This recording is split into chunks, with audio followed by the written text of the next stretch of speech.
اليوم كنت معروضة عند صاحبتي الغدا، وقلت ضروري ما ندي لها شي حاجه، وفكرت انني نصوب لها شي حاجه هكا في الدار. فانا عارفه هذه ما هي كيعجبها الملفاي، وعزيز عليها الملفاي اللي كنصوب انا وكتاكلو عندي.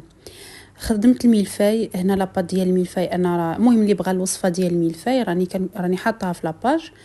هنايا الملفاي فاش طاب غادي نمونطيه لها. قلت ندير لها كريم مسلم، وندير لها فيه البخاليني، كيجي داك لوغو ديال البخاليني غزال كيحمق، وهي عزيز عليها هاد الملفاي هذا بخاليني هكذا. الملفاي باش يجيكم زوين ويجيكم مقرمش ويجي المذاق ديالو زوين دائما في الطياب ديالو خاصو يطيب، يعني يتحمر مزيان. داك لاباط خاصها تحمر ما تبقاش بيضه.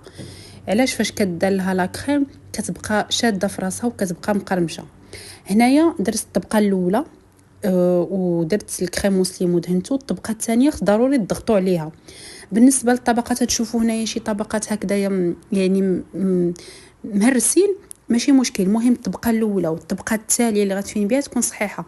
هادوك الجوانب اللي ديما كيشيطوا راه هما اللي كنبقاو نلاقيوهم باش كيجيو في الوسط، وراه كتجي مزيانه.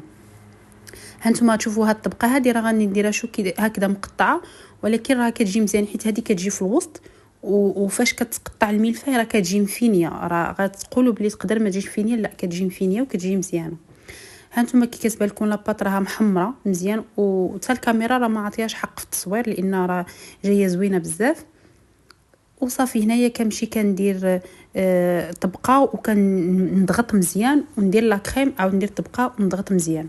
هنا كنت كنفكر انني ندير واحد الطبقه ديال كروستيون، ولكن في اخر لحظه قلت نديرها غير هكذا.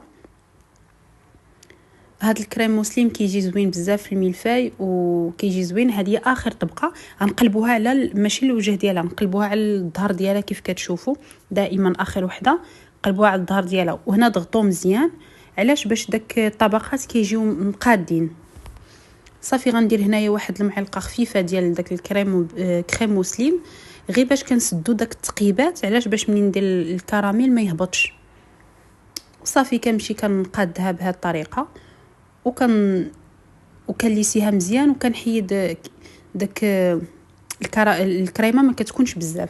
هنا غندير هنا الكراميل. انا هنا كنكون ديما عندي الكراميل مطيبه، سخنت واحد شويه ودهنت به وزوقتها كبلوز ايفيلي، وغنرش عليها واحد شويه ديال بودر كلاص.